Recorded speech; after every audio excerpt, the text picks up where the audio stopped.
The barrel was literally almost 500 feet long. Despite all the research, development, and resources that were put into this weapon, it wasn't really able to be executed properly. During some demo tests, it wasn't able to meet its hypothetical potential, and before they were able to truly implement it, they were destroyed by the Allied forces bombing and destroying the gun. Later, smaller variants were used on bombing raids against Luxembourg, but that's not what we're talking about here. What we are talking about, however, is something the Russians did that I don't like at all. And you're not gonna like it either. That being anti-tank dogs. Yeah, this one is exactly how it sounds, unfortunately. The Russians were strapping bombs to dogs for them to detonate under tanks. How they do this? Well, in training, they would starve these dogs and then hide food under stationary tanks so the dogs would know to look under tanks for food. They would then bring these same dogs to the battlefield with bombs strapped on their backs. The idea was that the dog would run under an enemy tank and then the bomb on its back would explode. Besides this being extremely primitive and brutal, this technique was also extremely ineffective. On the battlefield, these dogs were extremely scared of these tanks charging towards them, and combined with enemy fire, they wanted nothing to do with these enemy tanks. Also, some of these dogs would go back towards Russian tanks, hiding below them, causing friendly fire.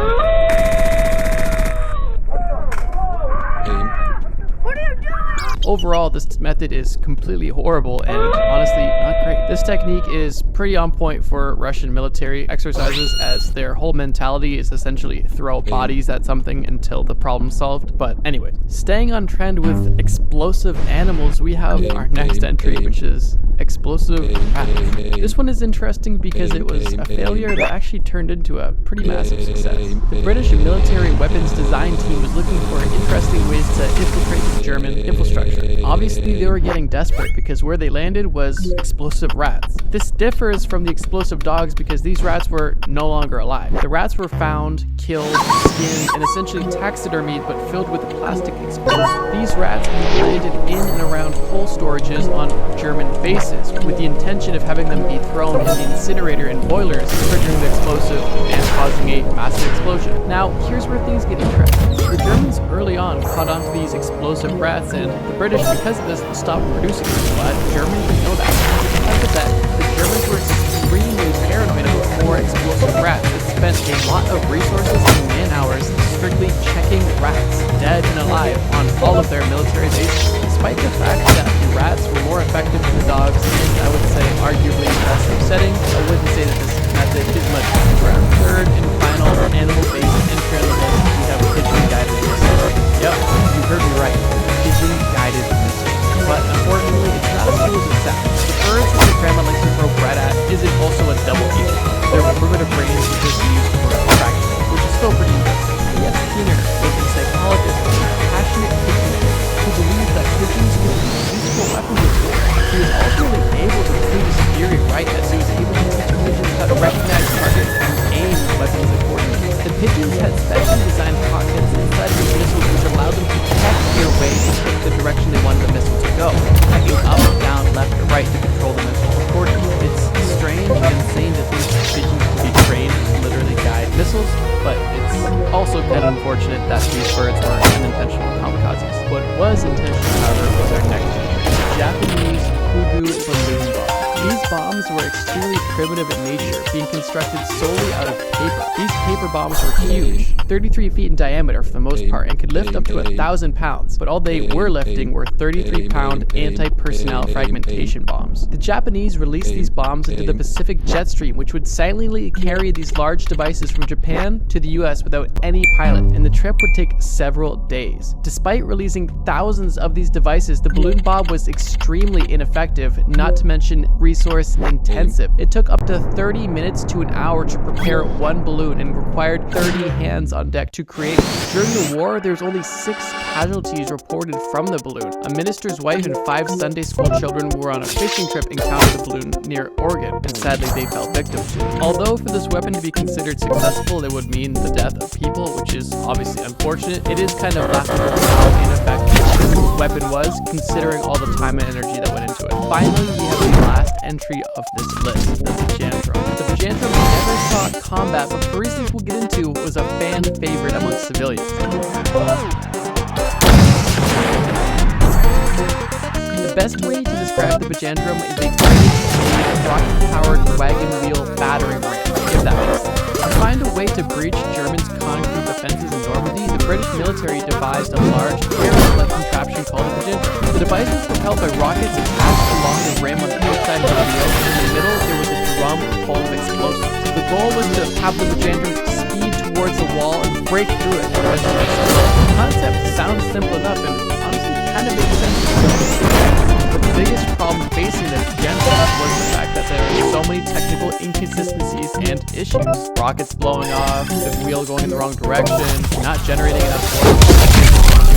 Although the general public enjoyed watching live demonstrations of the Bajintra, it was never brought to battle due to all the technical inconsistencies of it. Besides the fact that all of these weapons were complete and utter failures, they all have one thing in common. They are weird. And they sucked. But let me know, which one is your favorite or least favorite? For me, the dog method was the worst by far. If there's anything that I missed or if you wanted to see a part 2, please let me know down in the comments. And if you like this video, please share it. Videos coming up soon. Trust me. If it's gorgeous you want, look for the grit. Because it's the crazy out there, pulling together dozens of projects a year. And they know where remarkable is always in stock at Florida Decor. This video was made possible by NordVPN. Click the link below and get an exclusive deal with a huge discount and a 30-day money-back guarantee. Introducing our new, glorious, breathtaking bucket plushie. Limited quantity, available now, along with some Punic War character pins. Buy them, or I'll marry your mother. It's your choice. Oh, Marcellus, you sure have a lot of dignitas. Kiss me. Okay. Hey, Dad? Hi, son. Just reading the newspaper. What can I do for you? Well, you know how you always say Rome is the greatest civilization in the world? It bloody well is. Well, I was just wondering, what makes us so great? Wow, my son. Boy, let me take you on a journey to this side of the room. The story of Rome begins with these beautiful baby boys going to town on some she-wolf mommy milkers. That's gross. You're gross! Sorry, son. You're not gross. I love you. They're called Romulus and Remus, and when they grew up in 750... After the gigantic battle at Cape Ignotus, the Romans were now free to land on African soil. And so, they did. The Carthaginians chose to focus on defending the city of Carthage itself. So the Romans immediately took the city of Aspis, and were then free to raid and plunder the countryside. They took over 20,000 slaves, and a ton of booty. But then, some orders arrived from the Senate. Send home the booty. Oh, but I want to die! This video was made possible by NordVPN. Click the link below and get an exclusive deal with 4 extra months. Also, check out the merch store for some new character pins, the last remaining bucket plushies, and even a calendar. And I'm not done yet. We've partnered with U2s to bring you an exclusive oversimplified Roman consul figure. Get it while you can at oversimplified.u2s.com. But it's limited edition, so once it's gone, it's gone. So go and buy it now. Hey, what are you still doing here? I said go and buy it now!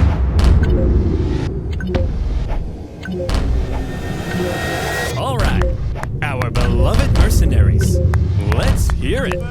Okay, thank you one and all for your hard work fighting in the First Punic War. Would have been nice if you'd won, maybe tried a little harder, but this isn't the finger-pointing convention. I know you all have one thing on your minds. Hey, when are we all getting paid? Remember you lost your... Okay. Jim, why don't you tell them? I'm not telling them, you tell them. Ugh. Look, you're not getting paid. What? We lost the First Punic War and owe the Romans a ton of reparations. Of course we can't pay you in full.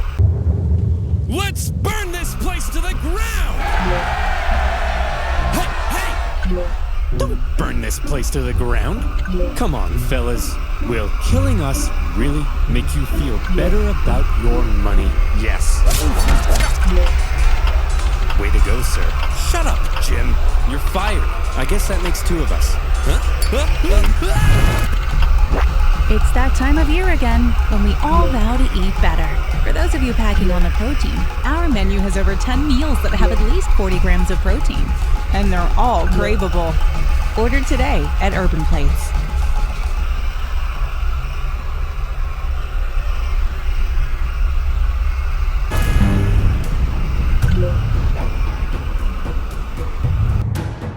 In the aftermath of the First Punic War, Carthage's disgruntled mercenaries, left unpaid for all their hard work, revolted, and Carthage found itself caught up in an extremely destructive mercenary war. The panicked Carthaginians hired more mercenaries to fight the mercenaries they couldn't afford to pay, and Carthage came dangerously close to collapse. All the while, across the water, there was Rome. Look at those morons! We just kicked their ass in the First Punic War, and now their own mercenaries are revolting. Yeah. Wait, First Punic War? You mean there's gonna be a second one? Well, we're definitely taking advantage of this situation. To almost certainly, the Romans did in fact take advantage of this situation. Amongst the chaos, rebels on the Carthaginian island of Sardinia sent out a cry for help from Rome. Hot 50 dogs, said the Romans. That's free real estate. And so they went. Whoa! That's our island! Get the hell off! Hey, they requested our help. We're simply helping. Oh, no, you don't. Look, we're sending our own army to deal with the rebels, okay? But just to be clear, we're not trying to start a fight with you, so, don't declare war on us. War! We surrender! Great! And as part of the peace, we get to keep these islands.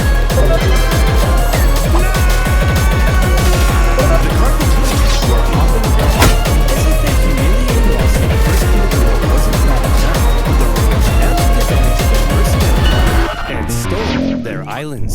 This shocking land grab was pretty hard to justify, even by Roman standards. Additionally, the Romans now demanded Carthage pay them even more money on top of what was already owed. If Rome was trying to make Carthage as bad as possible, they could do it. Fantastic job. And it would be won with Carthaginian tears. Resentment in Carthage only continued to grow. Eventually, Carthage solved their mercenary problem thanks to Carthaginian military genius and hero of the First Punic War, Hamilcar Barca. He sorted those mercenaries some good old-fashioned atrocities, and the destructive mercenary war was over. Still, all was not well in Carthage. Mere decades ago, they were the top dogs in the western Mediterranean. Now, after the crushing defeat of the First Punic War and a huge victory of the Romans, Carthage was well improved under Rome's thumb. What on earth were they supposed to do? If they wanted any chance at regaining their former strength, there was one thing they needed now, more than anything: money. But as long as they owed Rome $1 bazillion, there was nothing they could do. Fortunately for them, amongst their ranks, there was one big hunk of a man with one big clump of a brain. Me! Hamilcar Barca! Copy 724, Roger. Center maintain 2000. Center maintain 2000, 724. Yes! Wait, why do you all have the exact same voice? I have it too! That's right. Hero of the First Punic War, greatest general alive, and the poster above my bed. Hamilcar Barca had an idea. All right, we need money? Well, I've got one word for you. Spain. An area filled with lucrative silver mines, from which the silver would flow like a river, and our pockets would be stuffed, like Tony's mother at a buffet. Hey! So here's my proposal. You send me with an army to Spain. I'll expand our territory, get those silver mines up and running, and we'll be able to pay the Romans back in no time. Okay? But just to check, you're not secretly raising the money to go on a bloodthirsty revenge spree against Rome, are you? Because we can't afford that. Hanno, my dear, I'm simply going to pay. This video was made possible by Incognito. Use code OVERSIMPLIFIED in the link below for an exclusive 60% off in any... Hey, you. Yeah, you. New merch available now, including a supremely uncool t-shirt and a glorious new character pin. Link in the description down below. Alright folks, gather round. I've got some good news and some bad news. Did you say good news and glad news? No, I said good news and bad news. Very bad news. Word on the street is there's going to be a horrible plague coming in from Central Asia in the next couple decades that'll wipe out half of Europe. What's the good news? Do you have a cure? Please say you have a cure. No. Even better. The good news is we've got a new bucket for the city well.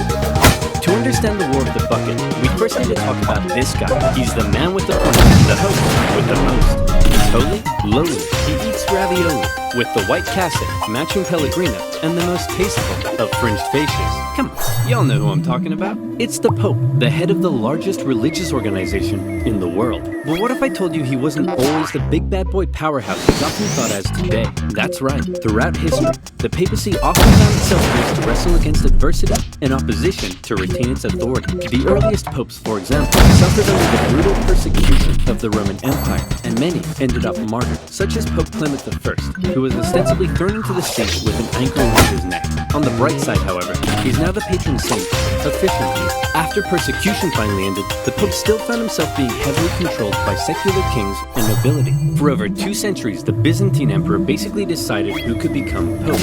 Then came a real low point during what has been called the Dark Age, a period where no through, how should I put this? Feminine charm. It was around here that one infamous Pope, John XII, took office. This bad boy would hold, how should I put this? Naughty no-clothes parties in the Lateran Palace. And apparently, this would even happen. Come on, Zeus. Give me a 6. Did I say Zeus? I meant Thor. Ra, the Egyptian sun god? Dang it, who is it we worship? Perhaps you should read this, Your Holiness. In the beginning, God created the heavens and the earth? Wow, this is why Pope John XII eventually died exactly how he lived, caught in the act by an irate husband who picked the Pope up and back him out the window. The point I'm trying to make here is that often the Pope was a very weak and corruptible figure and was regularly used and controlled by secular leaders as a tool to increase their own power and influence. And there was certainly an element of that in the year 800, when the Pope and the Kingdom of the Franks were good BFFs, and King of the Franks, Charlemagne, was like, hey man, being King of the Franks is nice and all, but I want more legitimacy, and also to become the continuation of the Roman Empire. So what say in return for my protection, you crown me Emperor so everyone will respect me? Sure thing, pal. We'll hold the ceremony tomorrow. Charlemagne, King of the Franks, I hereby crown you Emperor of the West. Oh my goodness. I was not expecting this at all. What a surprise. I simply cannot accept.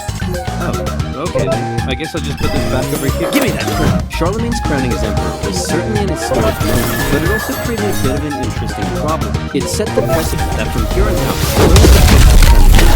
but the Pope was also very much under the influence and control of Charlemagne. So who really held the power here? The Pope or the Emperor? I'm sure that this conflict won't cause anyone to die.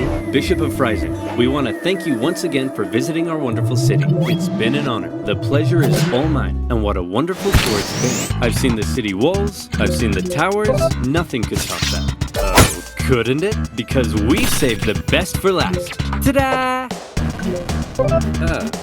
Yes, that's very interesting. Isn't it the greatest thing you've ever seen? Well, I mean, it is just a bucket. Get him out of here!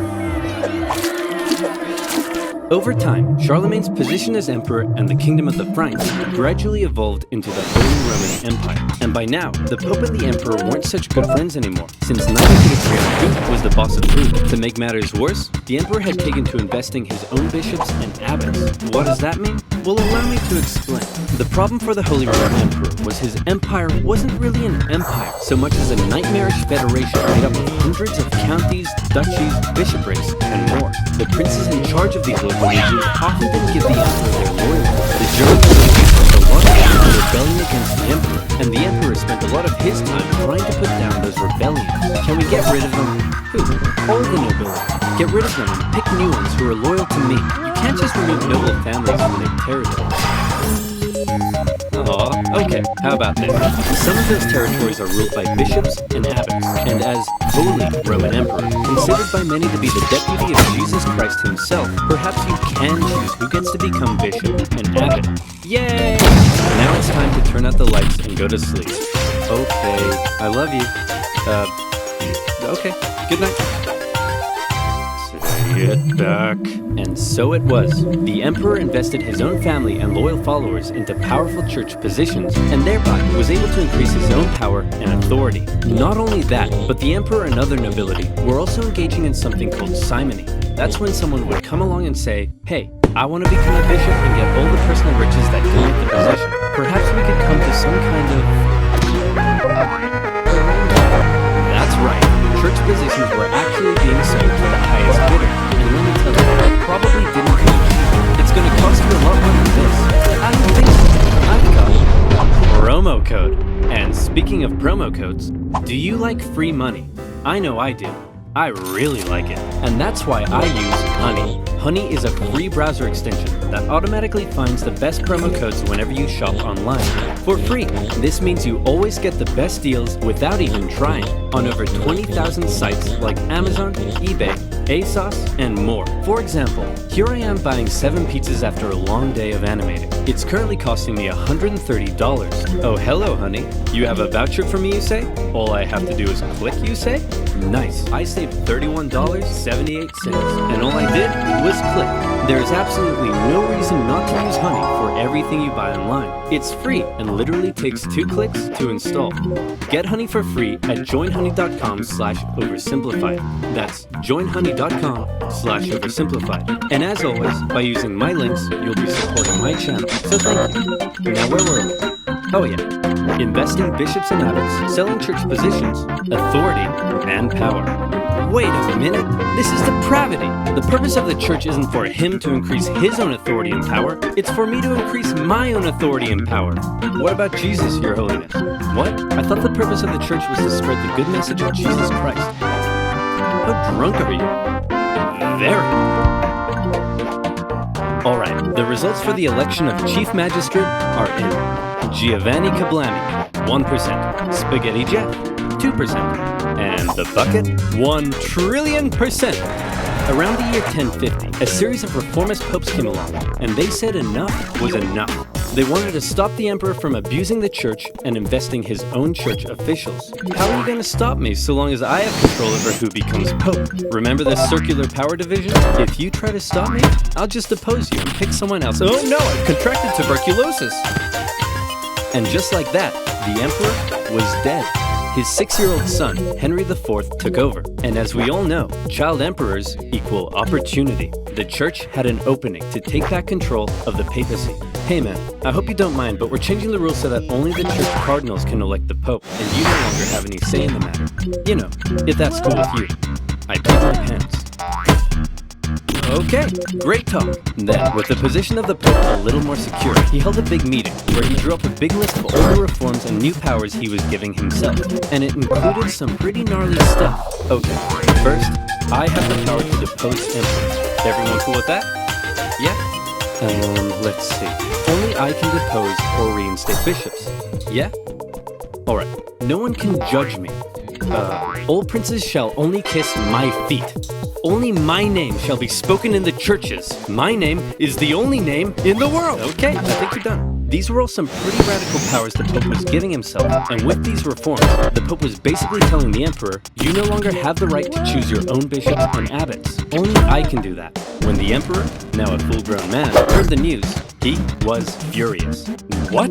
This is madness! Who does this guy think he is? I'm the Emperor, for goodness sake! He can't tell me what to do! I'll invest my own bishops and abbots if I want to, and this rapscallion can go right to heck! I peed my pants again! The whole conflict escalated when Henry IV went to the Pope and said, hey, guess what, sucker? You're deposed. Wait a minute! I'm the Pope! You can't depose me! You're deposed! Wait a minute! I'm the Emperor! You can't depose me! You're deposed! Wait a minute! Eventually, the German princes took advantage of the situation, and they all turned against Henry. Henry was forced to apologize to the Pope, and the whole thing ended there. Except it didn't. The whole conflict, known today as the investiture controversy, would continue on for centuries as popes and emperors engaged in a power struggle over the emperor choosing his own church officials. The overall result of this conflict is very intricate and full of complexities, but in general, the Pope was able to increase his authority. Great news, Your Holiness. Your influence is on the rise throughout civilized Europe, except for this one city in northern Italy. Really? What's going on there?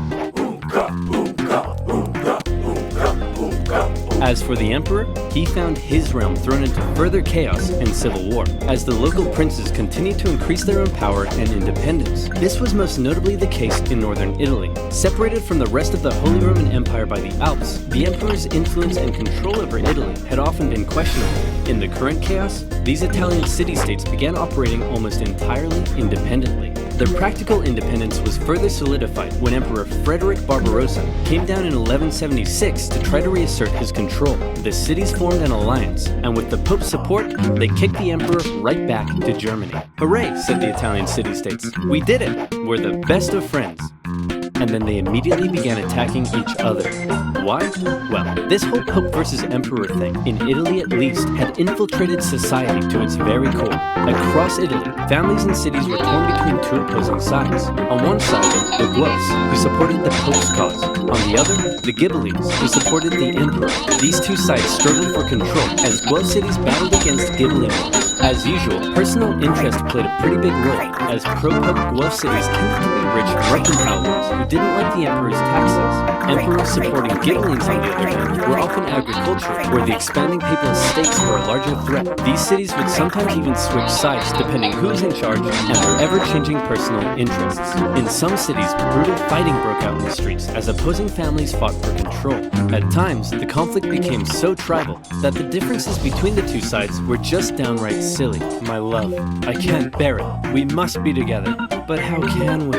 My Ghibelline family wears feathers on the left side of their caps, and your Guelph family wears them on the right. My Ghibelline family cuts fruit straight down, and your Guelph family cuts fruit crosswise. These are arbitrary differences. We shouldn't let them tear us apart. We can be together no matter what our families think. Wonderful news. Let's make a toast to our love. I'll drink from my Ghibelline smooth goblet, and I shall drink from my Guelph chaste goblet. Get out of my sight, you dirty Pope-loving wench. Two city-states in particular that got caught in a long-standing rivalry was the Emperor supporting Modena and the Pope supporting, bucket-loving, Bologna. These two cities had bad blood between them, as they had already fought against each other on a number of occasions. In 1249, the two sides took part in the Battle of Bisalta, after which the victorious Bolognese launched a live donkey into Modena to humiliate them. For decades after that, the two sides would occasionally take little day trips into each other's territory and mess things about a bit.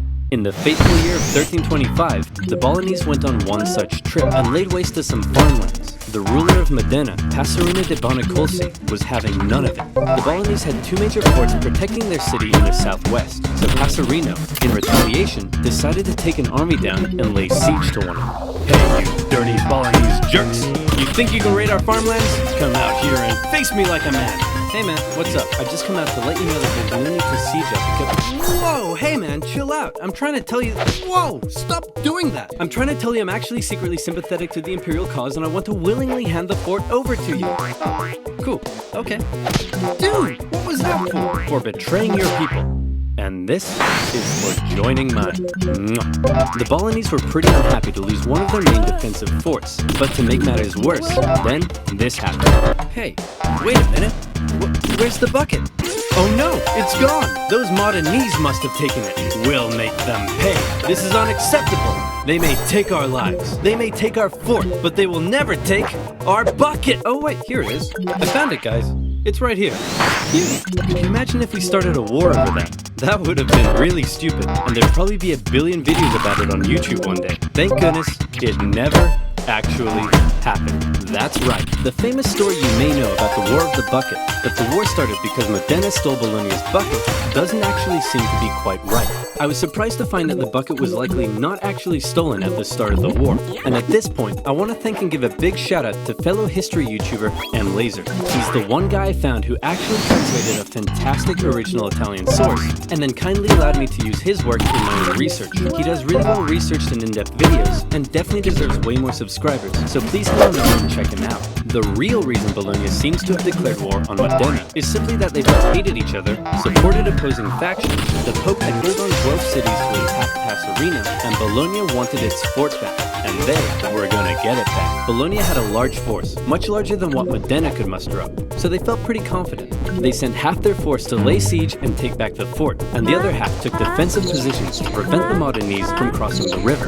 The smaller Modenese force were struggling to find a place to cross, so one night they were like, "Hey guys, look out, we're attacking way up here in the north, better move your troops." Oh, would you look at that? That was easy. And just like that, the Modenese were across the river. The Bolognese were probably expecting the Modenese to come and break their siege, but instead, the Modenese went for the second battle at Sapolino. Bologna couldn't afford to lose both of its defensive force, so the entire Bolognese force moved to take defensive positions at Sapolino. When the Modenese arrived, it was already late in the day, and there were about 2 hours of sunlight. In most medieval battles, at this point, both sides would set up a camp, rest for the night, and prepare for battle the next day. But the outnumbered Modenese decided the only way to win was to deal a quick, decisive blow while the Bolognese were still unorganized and unprepared. And that's exactly what they did. They charged at the Bolognese line, and the two sides engaged in fierce combat. Then the sneaky Modenese pulled what must be the most predictable, yet somehow consistently surprising move in medieval warfare. They sent the cavalry around the side and hit them from behind. Bing bang bong, the Bolognese went on the run. With casualties in the thousands, Modena had won, and the Modenese cavalry chased the Bolognese cavalry all the way back to the city. After Modena's victory, they went on a tour of the Bolognese countryside, burning some stuff down along the way. When they reached the city itself, instead of laying siege, they set up a camp and basically held a massive party for 3 days. The defeated Bolognese could only sit back and watch. As the Modenese force began packing up and getting ready to leave, they noticed something. Oh my gosh. Hey, check this out. No way. Are you kidding me? They're still using traditional wells. Hey you dumb Bolognese, ever heard of an artesian well? You can't even get water out of the ground without using a stupid bucket. It's not a stupid bucket, it's a wonderful bucket. Yeah, whatever bucket. We're taking this with us. So Modena stole Bologna's bucket and put it up on display in their cathedral, eventually moving it to the city hall where it remains on display to this day. The two cities came to a peace settlement a few months later. Bologna would have to pay heavy war reparations, and in exchange, Modena would return all conquered territories. Modena kept the bucket. Despite being one of the bloodiest battles in medieval Italian history, it didn't really change anything, except now Modena had Bologna's bucket. As for the larger power struggle between the Pope and the Holy Roman Emperor, that would continue on for some time and played a part in many major events of medieval history, such as the Crusades, the Protestant Reformation, eventually leading to the general separation of church and state we see in Europe today. So there you have it. We learned about the Pope and the Holy Roman Emperor, the investiture controversy, and finally, the War of the Bucket. It's been a long day, and it's time to turn out the lights and go to sleep. Okay, I love you. Okay, good night. Say it.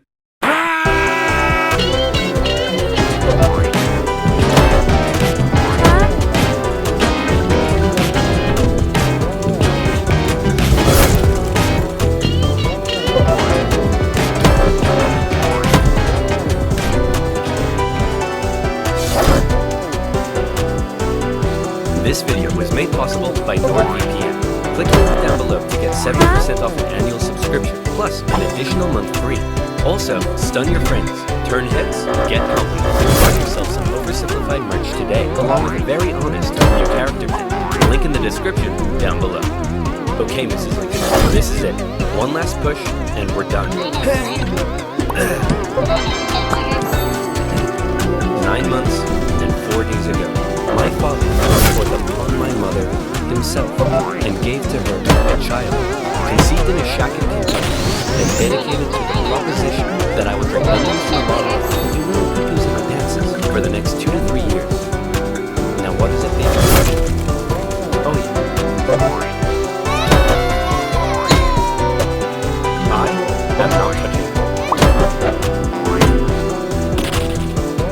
Abraham Lincoln grew up with his relative relatively poor family in Kentucky, eventually moving to Indiana, and finally, Illinois. He read a lot of books, worked a lot of jobs, wrote some questionable poetry, and finally entered the law profession. Despite being self-taught, he turned out to be a pretty clever and astute lawyer.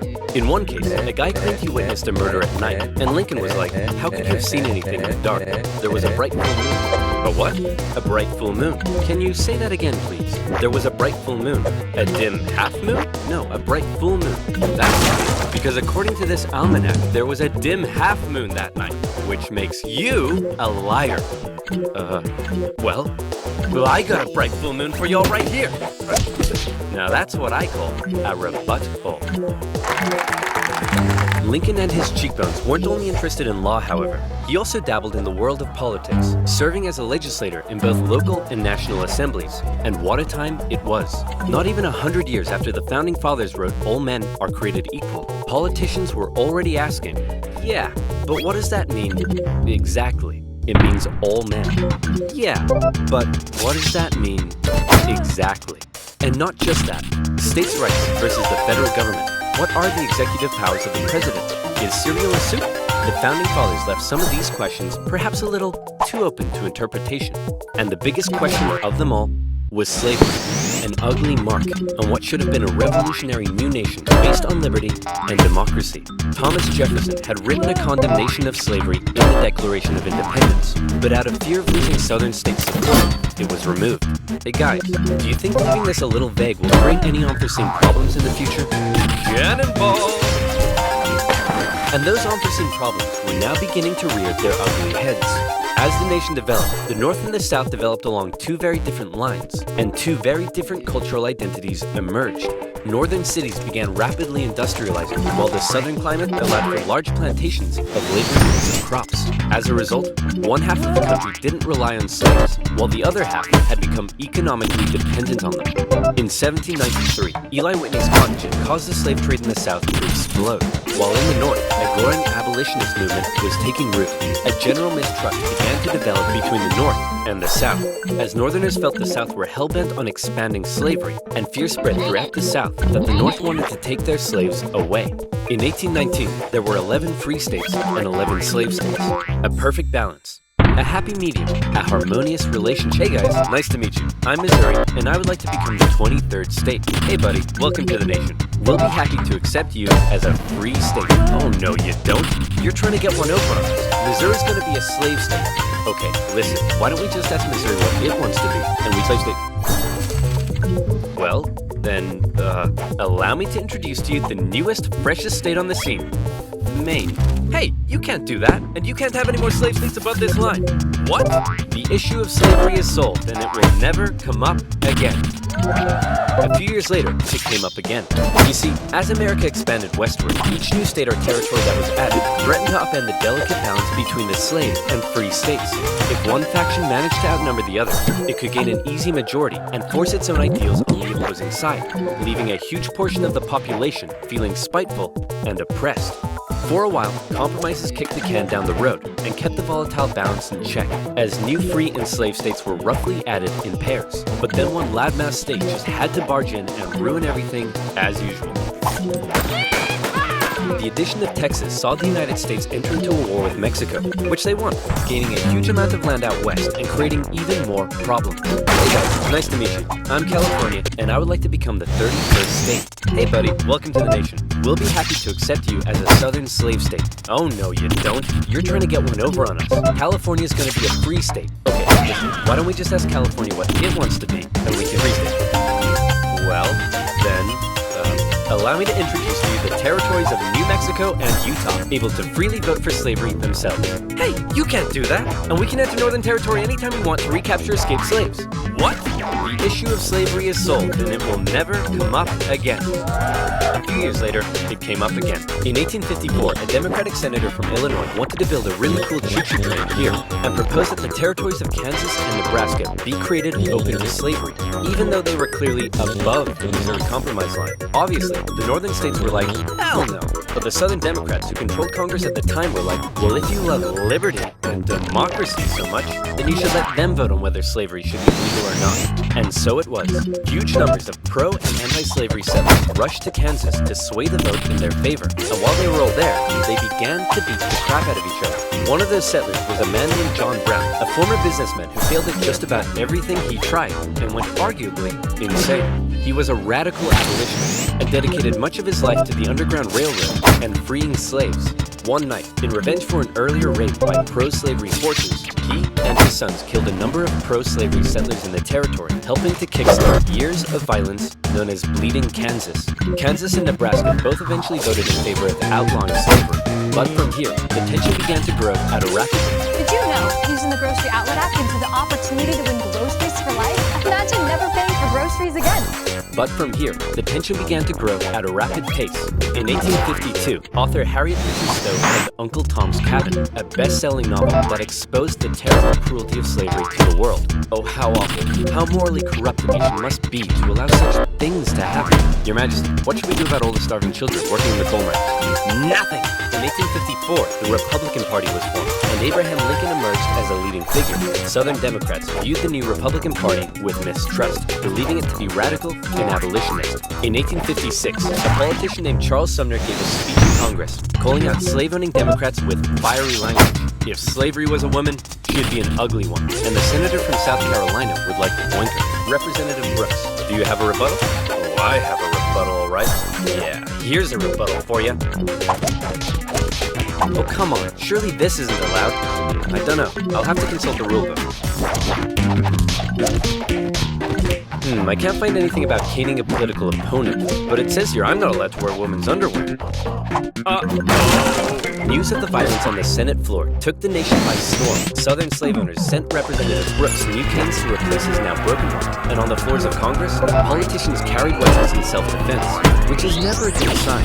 In 1857, the Supreme Court ruled in the Dred Scott case that all people of African descent, slave or free, could not be citizens, and therefore could not sue for their own freedom under any circumstances, honoring years of progress with the strike of the gavel. Now, within all this bitter debate over slavery, there were many nuances: North versus South, Republican versus Democrat, states versus the federal government. But let's strip all of that away. For 4 million individuals living in America, this wasn't about political intrigue or party alignment. It was about the basic human right to be free.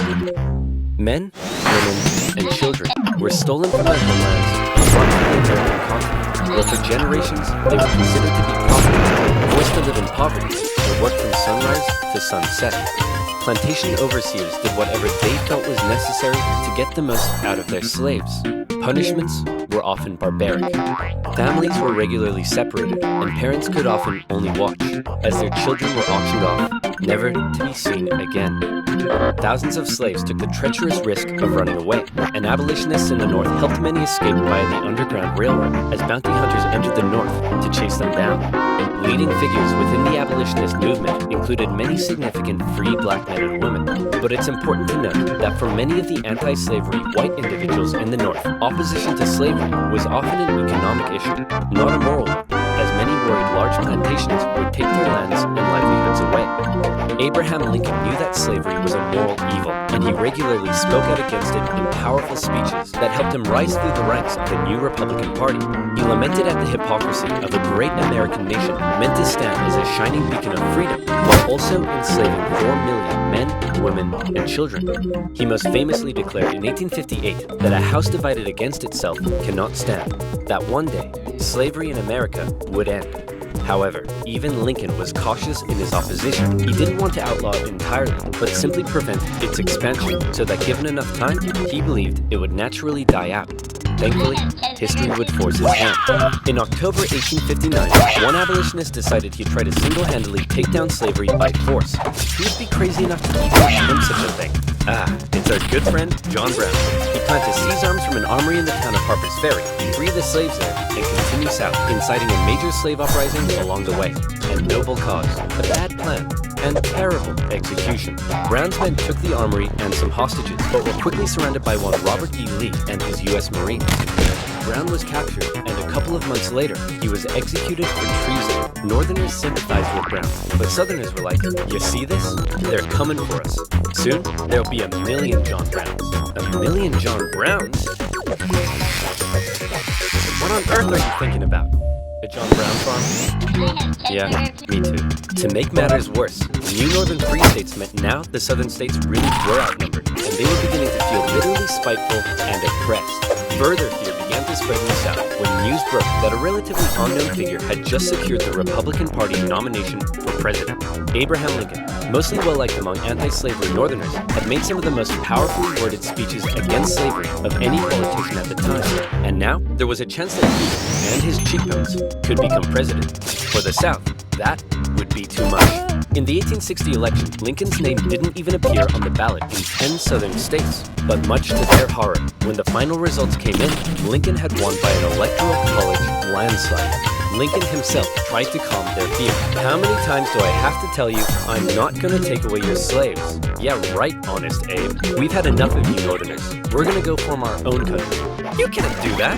Why not? Well, if you had won the election, would it be okay for us to leave? Of course not. Well, why not? Because that's not how victim mentality works. Many states felt that when they joined the Union, they always withheld the right to leave it whenever they pleased. Many people living in 19th century America often felt more loyalty to their state than to the nation. And now, with the South feeling like it had lost its voice in the federal government, they were out of here. South Carolina was the first to go, and over a period of 6 months, one by one, 11 slave states officially seceded from the Union, with just 4 contested border states opting to remain. The seceding states issued a number of official documents justifying their secession.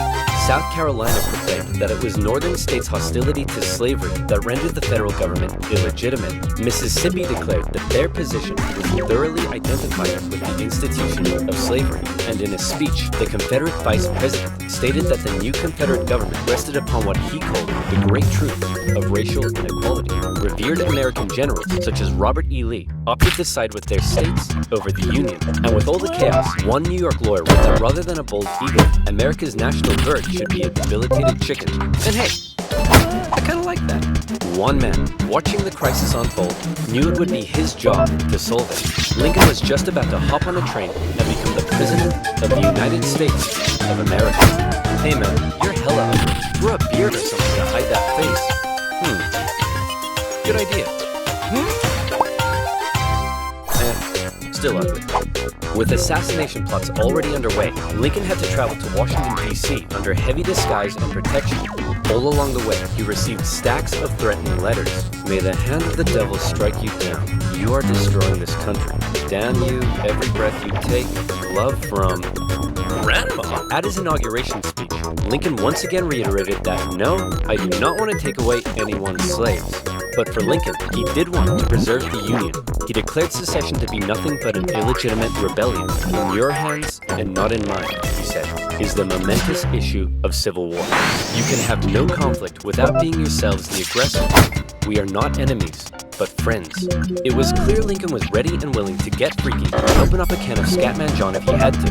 Whether he had the support of the people, however, was in question. In the end, it was the Confederates that fired the first shot. As they seceded, the Confederate States began seizing federal U.S. property throughout the South. Off the coast of Charleston, South Carolina, was one such federal property, Fort Sumter, held by a measly, undersupplied U.S. force. The Confederate government there demanded the fort surrender, a request which was quickly denied, and any remaining hope for a peaceful solution to the secession crisis probably then died when the Confederates did this. The Battle of Fort Sumter is considered to be the beginning of the American Civil War.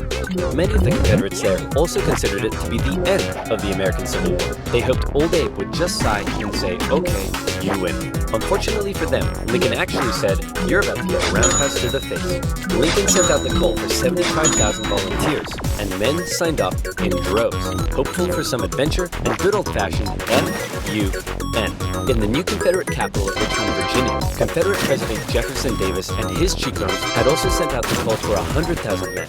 As ever, both sides hoped for a quick end to the war. Is it over yet? No, Jimmy, it's been 1 week. Is it over now? No! How about now? If you ask that one more time, I swear I will turn this army around and you'll all have to go back home to your wives and children.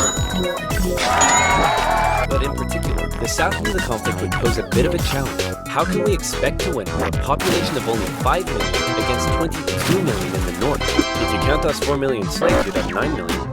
Great idea. Hand these rifles out to hold them. Wait a minute. You almost had me there. The problem for Lincoln was that many of his top generals were getting old and were being a bit too cautious. The commanding general was a man named Winfield Scott, a veteran of the Mexican-American War, and by now, he was too fat to even mount a horse. Okay, chaps, we need to come up with a plan. Hit me. We could wait for the Confederates to come and apologize. Maybe we should all sit in a circle and discuss our feelings. Crossing the Delaware into New Jersey worked for me. Those are all terrible ideas. And you? Wrong video. Hey, I'm the greatest president in the history of this nation. Yeah, we'll see about that, dingus. Eventually, Lincoln's generals came up with a multi-pronged strategy. First, a blockade would cut off and starve the South of supplies by sea. Secondly, taking control of the great Mississippi River would sever the South's economic artery while splitting it in two. And finally, a main Union force in the East would move south and take the Confederate capital, ending the war. Bada boom, bada bing. Skirmishes began to break out across the nation, and the Union Army in the East began to move south towards Richmond. Everything seemed to be going well until they reached Manassas, where they came upon a large Confederate force. It's almost like they were waiting for us. How did they know? As it turned out, spies in D.C. had sent a coded message to the Confederates warning of the invasion. Did you use NordVPN? What the heck is NordVPN? I'm so glad you asked. Do you use the internet? Me too. Do you like internet safety? Me too. Hey, we should hang out sometime so I can tell you about NordVPN. NordVPN has over 5,000 secure and super fast servers in 60 countries that allow you to surf the net safely without personal data logging. Not only does it help you stay secure, but with just a click of a button, you can take a quick trip to Sweden and enjoy some Nordic crime dramas. Is there some amazing content on YouTube that's still blocked in your country? Not to fear. NordVPN is here. NordVPN gives you access to all of these amazing features, and it has a 30-day money-back guarantee. So click the link in the description below, nordvpn.com/oversimplified, and use promo code oversimplified to get 70% off an annual subscription. That's only $3.49 a month, plus an additional month for free. Again, that's nordvpn.com/oversimplified. And as always, you'll be supporting my channel. So thank you. Now where were we? Oh yeah, secession, Fat Man, and the Union invasion into Virginia. The two sides encountered each other at Manassas, and both geared up for the first major battle of the Civil War, the First Battle of Bull Run. The Confederates rapidly brought in support via rail, and the two sides were about equal in numbers. However, they were also equally inexperienced. A large number of civilians also rode out by carriage from the sea to picnic on the nearby hills and watch the excitement unfold. Nobody seemed to quite understand how destructive this war was going to be. The Union forces pulled a flanking maneuver to hit the Confederates on their left, and the two sides fired on each other in rows. Farm families living in the area were forced to flee the fighting, including Wilmer McLean. Hurry up, Martha. There's a war out here. The more you tell me to hurry up, the slower I will go. The Union force saw initial success, pushing the Confederates back to Henry Hill. But one as of yet barely unknown General Thomas Jackson had arrived, and he took a defensive position, standing firm on the stone wall, holding the Union army off, and finally sending them running back to Washington, D.C. With heavy casualties, the sobering reality of war hit both sides hard, and the North, having just lost the first major battle, had to face the serious prospect that they may not actually win this war. President Lincoln, General Jackson whipped us so hard, the Confederates are calling him Stonewall Jackson. Wait, that's why they're calling him that? Not because he looks like he ran face first into a stone wall? Apparently not. Worse yet, the North had also lost the first major battle out west, giving away control of southwest Missouri. All of this was terrible news for Abraham Lincoln, especially since many of his generals and cabinet already didn't have much respect for him. They felt he was incapable of running a war, because he seemed a bit like your friendly old grandpa. He famously loved a long-winded story and a good pun. I've been so busy, my wife is missing me, but her aim is starting to improve. But deep down, few realized he could also be incredibly shrewd. Oh wait, you're so funny. Funny how? Funny like I'm a clown? Babe, I was just... No, funny how? Like I'm here to amuse you? During the war, Lincoln committed acts that were viewed by some as impeachable. His administration suppressed the free media from printing articles sympathetic towards the South. Some Southern sympathizers were even arrested without a trial. Lincoln's criticizers began accusing him of being a tyrant. But to quote the man himself, hey, it's war, baby. What are you gonna do? By the end of 1861, with things already looking bad for the North, abolitionists such as Frederick Douglass couldn't believe that the Union Army weren't enlisting black men. He continued to put pressure on Lincoln to make the war about emancipation. Mr. President, it's time to make a war about emancipation. I don't want to ruffle any feathers. The feathers are already ruffled. But Lincoln, hanging on to hope for a quick end to the conflict, continued to fight only for the preservation of the Union. It was decided, however, that escaped slaves from the Confederacy could be held as enemy contraband, and many of these men were put to work bolstering the Union's infrastructure and supply lines. Hoping to get things moving, Lincoln made young General George McClellan the new commanding general, and McClellan began to train up his men. He thought a lot of himself, however, and believed he was going to be the nation's great savior. And like many others, he didn't approve of the president's handling of the war. On one occasion, Lincoln went to McClellan's house to meet with him, but McClellan was late returning home. He kept the president waiting, and when he finally got there, he just straight up went to bed. Now that's what I call disrespectful. McClellan talked the talk, but could he walk the walk? No. Like Lincoln's other generals, McClellan was maddeningly cautious. Hey man, could you move south and attack the enemy? What? Are you crazy? What if they have a big scary army down there? They probably do. What? Oh my gosh! McClellan worried that he did not have the numbers he needed to fight effectively. What if they have like 10,000 men? Okay, no problem. We'll get you 20,000. Well, what if they have 30,000 men? I'll need 40. Okay, you can have 40. Well, what if they have 50? I'll need 60. Lincoln tried, but it was all in vain. McClellan would not make a move for the rest of the year.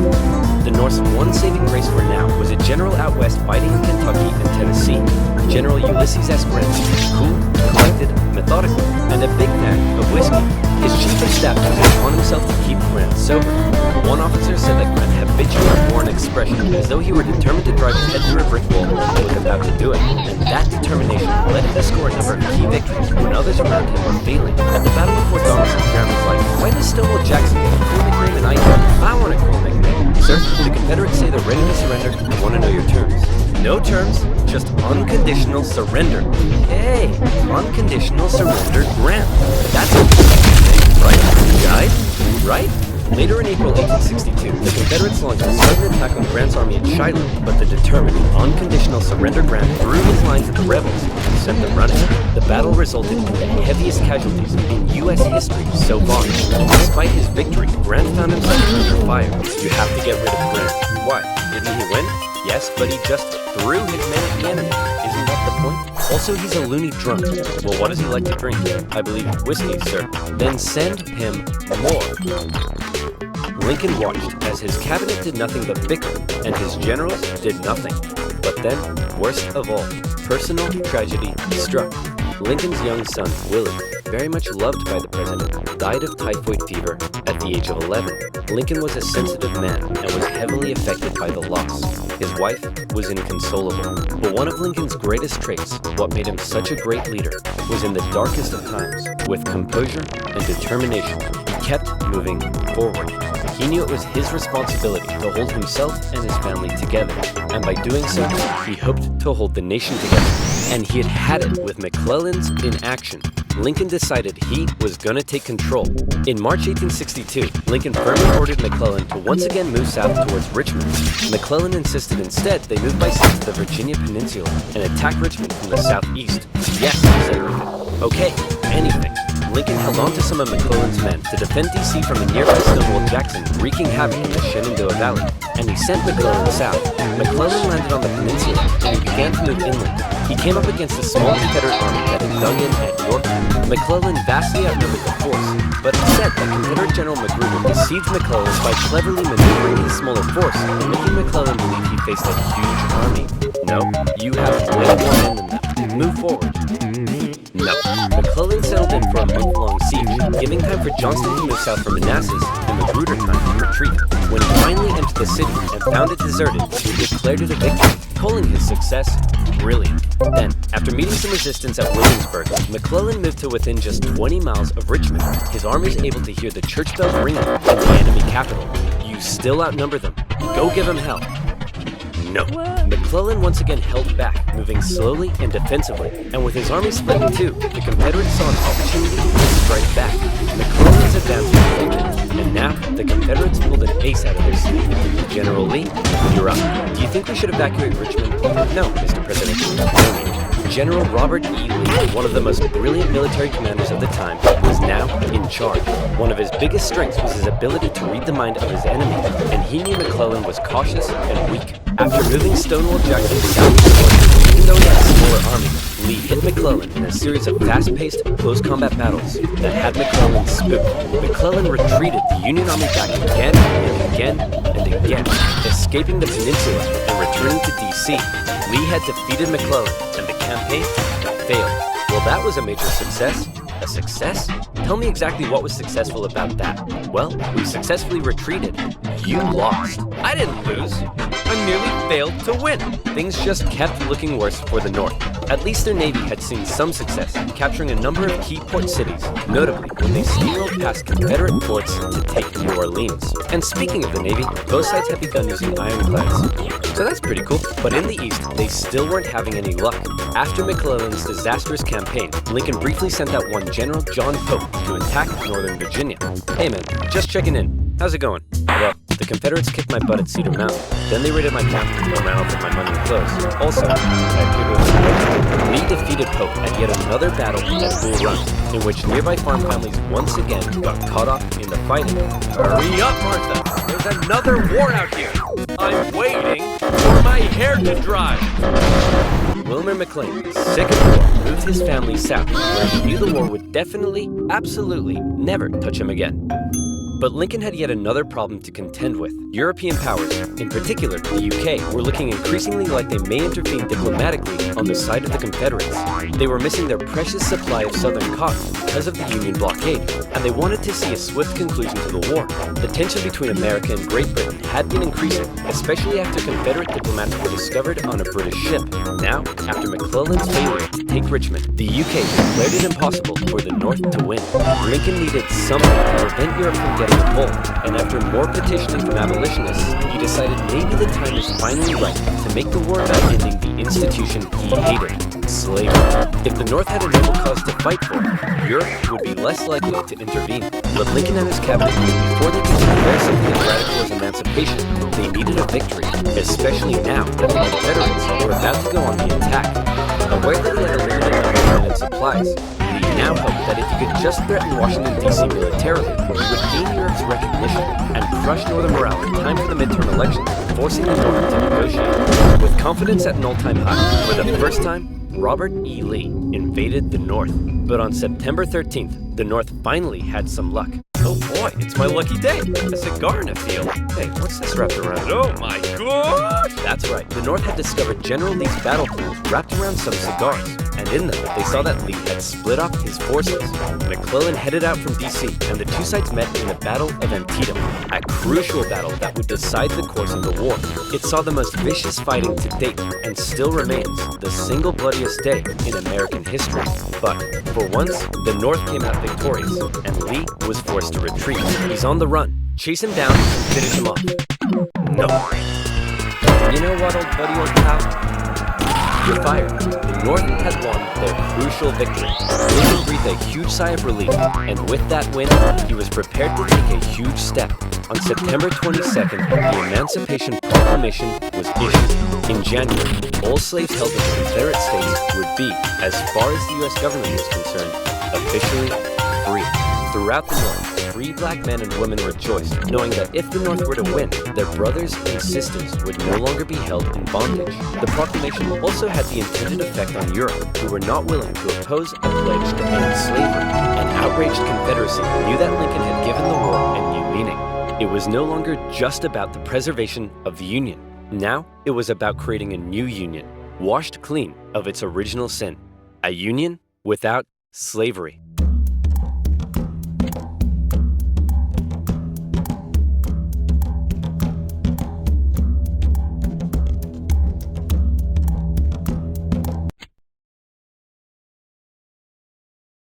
This video was made possible by Honey. Stick around to learn how you can save money when you shop online.